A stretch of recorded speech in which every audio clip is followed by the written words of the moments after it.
For the first 2 days that we were there, the one sound that never seemed to cease was the sound of the ambulances.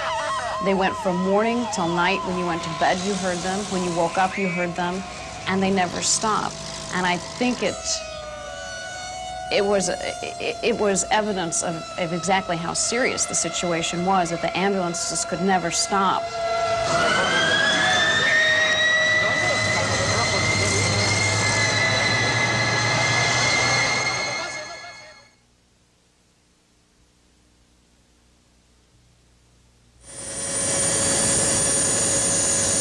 It looked a lot like a war zone.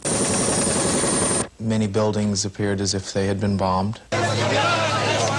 The moanings of people being carried out. At the end of one of the streets, a huge fireball. The constant wail of sirens.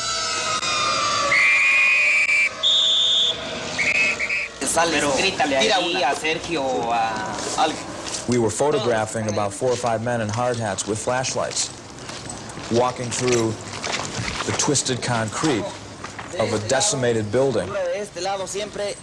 And what was echoing through that building and then through our minds later would be calling out to the people they knew lived in that building, trying to find their bodies, trying to find them. They had no idea. So what you would hear... Eddie!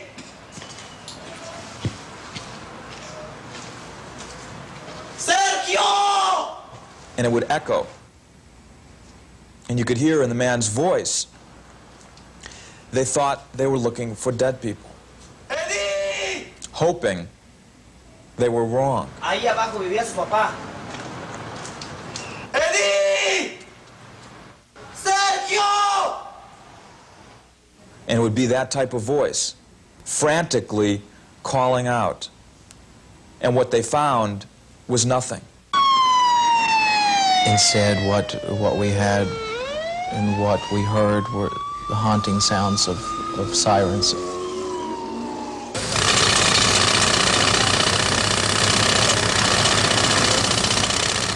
Up to then, all you were seeing were pictures of buildings that had been devastated, torn down.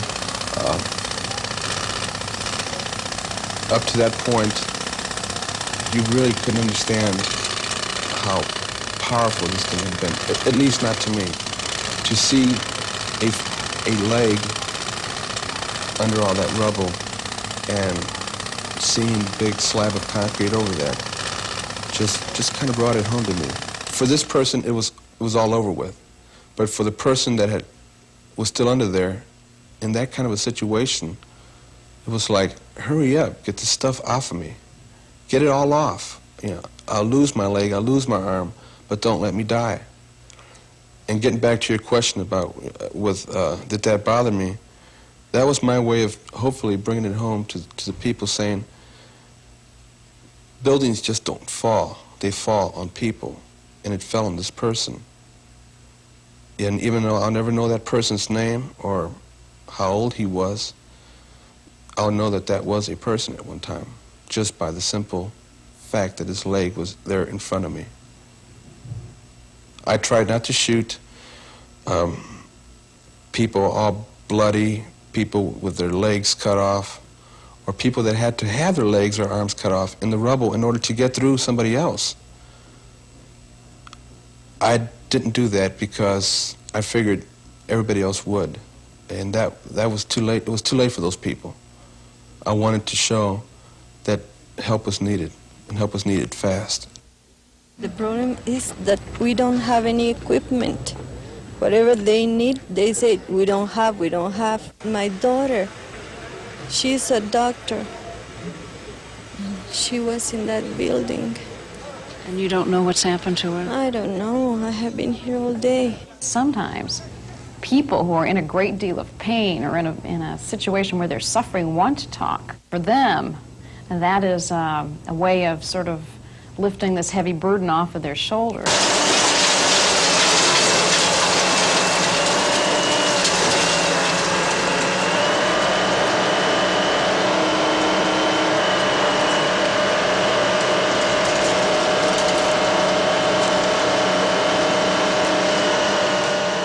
walking by and seeing the workers work so hard, and they were just covered with dirt, and they were tired.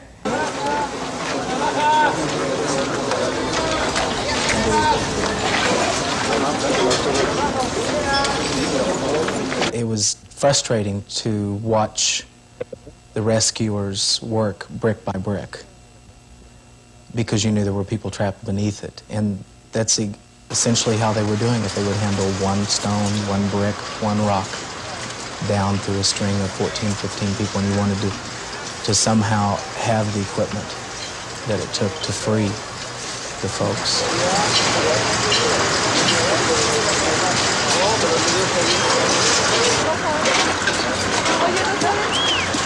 You can't stand there and watch people trying to save their loved ones, and you can't stand there and hear people who are trying to get out and who can't get out because they have tons of cement piled on top of them. You can't watch all that and not feel something. I felt desperate for the people who were inside, and I felt a great deal of pain for their suffering. But and I think that's what we tried to convey in our stories.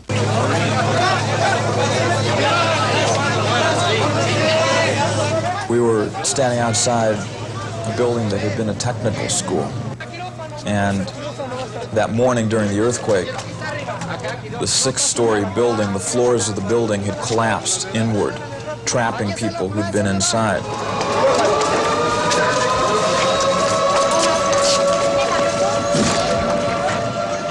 They found their first survivors, and you could see the euphoria on their faces as they began treating them.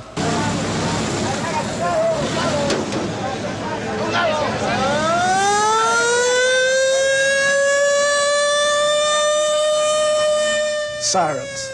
Mexico City was a city of sirens.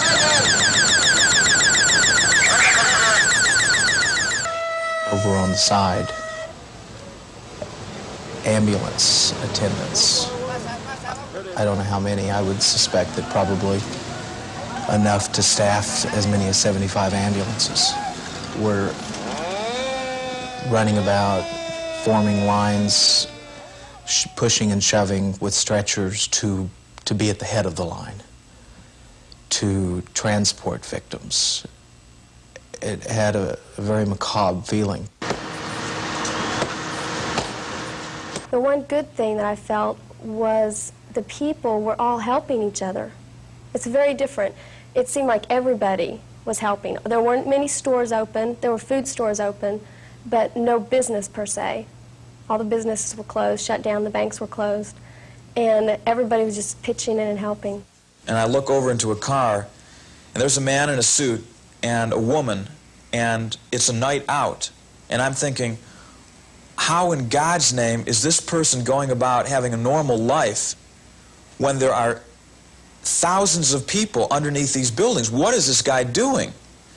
This guy is part of a city of 18 million people and is going about his life the night of an extraordinary catastrophe. And I could not understand how somebody could go out on a date when an earthquake has leveled part of your city.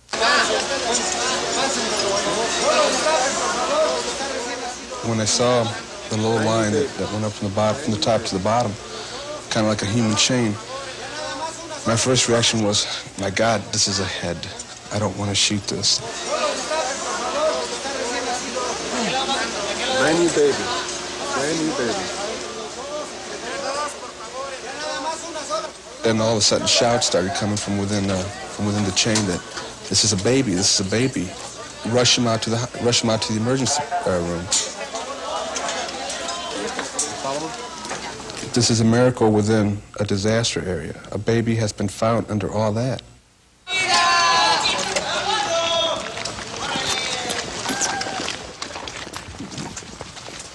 I had to run with him with the baby because this was the very first one.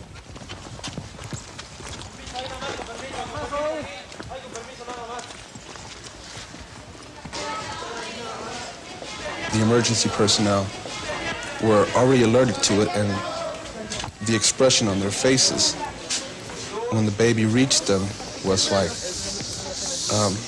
under all that, this came out, and without a scratch, a few scratches, but without damage to his limbs or big rock concussions or anything like that.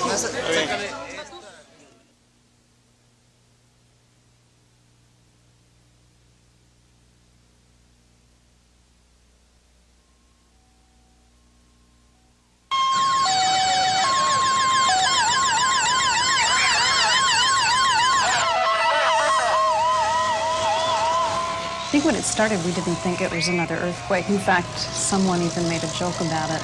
Gee, the light's swinging. Might be another earthquake. No, couldn't be. So I think that, there was the initial reaction of not wanting to believe. All of a sudden, somebody noticed that the lamp right on top of us was kind of shaking. We felt the table shake and the floor shake and the plaster began to crackle. But before we left, we all still had the presence of mind to grab the equipment as we were going out the door. And then we're racing down a hallway. And the hallway gets a lot longer when you're in the middle of an earthquake. As we were going down the stairs, we felt some pieces of concrete hitting us.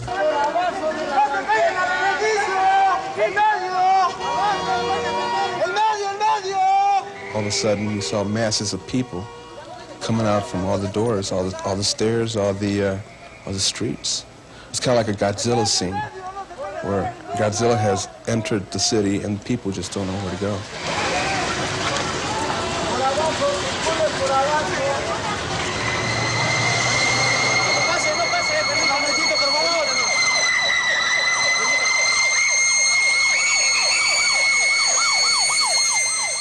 Sirens here and there, all over the city. People still confused, in a chaotic state.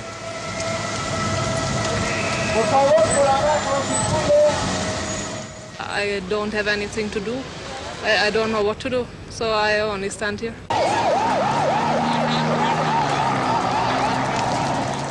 There were pictures, I recall, of children who had been with just other kids at the time of the earthquake, and they were just running. I felt a real sense of helplessness for them. Not only was it bad for them, I'm sure their parents were wondering about their safety. There were many parents who had a child in each hand, running and getting out. I think of probably a horror film that might resemble seeing the numbers of people fleeing and the panic on their faces. What we were watching was real, live panic. And we were part of it. We're leaving anyhow. Yeah, we're going to leave tomorrow morning anyway. But if I were you, I wouldn't stay up on this floor tonight. A little tired of all this, huh? Yeah, we've been up for 20 hours, I guess, now. Thank you. I didn't want to leave Mexico City, but I had some real qualms about staying up there on the 5th floor after we could, after the wall had cracked and the plaster had crackled, and I had qualms about staying in the hotel. Probably, I think now I can honestly say I understand the meaning of shell-shocked. A lot of times, shock was still on their faces. The mother who was saying in Spanish, mi niño, my baby, why did they take my baby? That face, her face, will always remain in my memory.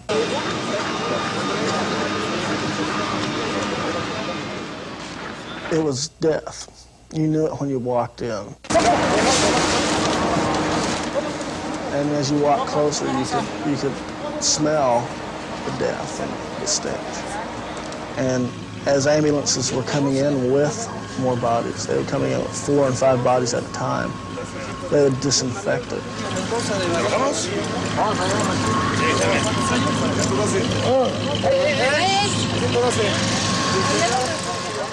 The faces of the people as they filed into that baseball stadium to look for their relatives. They would file through one way, they would go around, they would look at the bodies, some of them would come out, and there would just be a blank look on their face. Maybe they had not found the person they were looking for, and then others, you would know that they had found them because the tears would be streaming down their cheeks.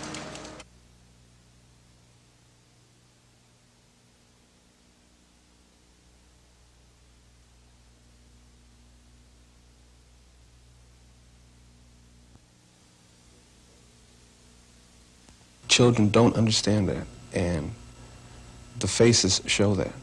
Children who are walking around stunned, not knowing that their city had been destroyed by something terrible, but not knowing what was going to become of them.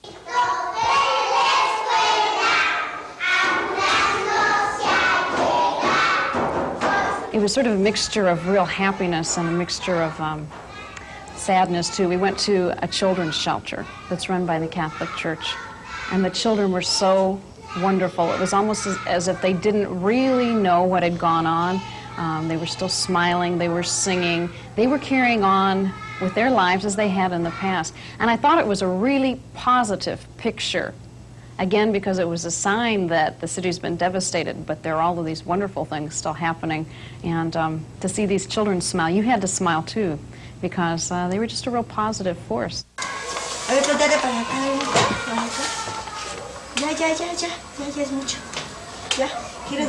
Given the circumstances of these children's situation, I think that it was really a wonderful thing to see them in the surroundings of what seemed to be a very loving atmosphere provided for by the people who worked in the shelter.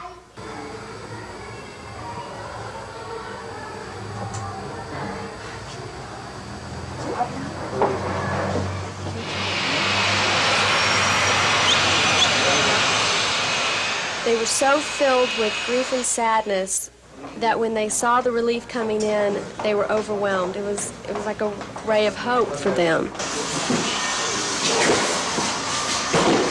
It was very heartwarming to them. I think that gave them the strength and the courage to continue, knowing that so many people out there wanted to offer whatever they could, whether it be medical supplies or their help.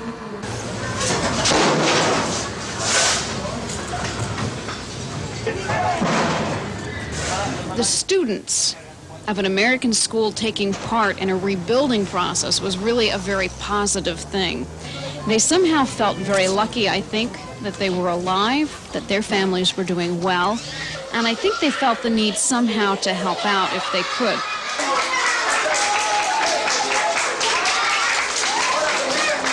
So what they did is to take charge of a shelter that was being run by volunteers who did not have a lot of resources to bring to that shelter. And the students, in a sense, brought the resources and brought their energy to the situation so that they could provide for some people who were not as well off as they were.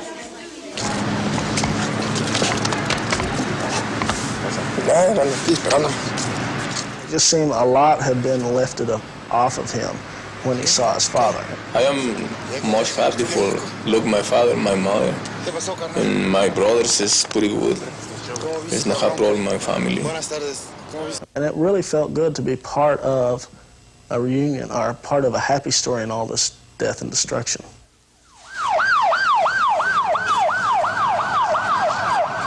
I went to a school where an elementary school was leveled. Had the earthquake occurred 30 minutes later, the school said 700 kids would have been inside that building. And I asked one of the kids, "Do you feel lucky?" No, a mí se me parece que es gracia de Dios. He says, "No, I just thank God." Now, the resilience of a little boy is impressive, because what he's looking at is what would have been his coffin. And he's able to understand fate, maybe. I think the image I have of the people is a positive one, in that they certainly were grieving, but they seemed to have an inner strength that sustained them throughout all of this, so that you got the feeling that no matter how terrible things were, these were people who were going to rebuild because they had enough of something inside of themselves to go on. Flying home on the plane and looking out the window, faces and victims of the earthquake would come back in montage.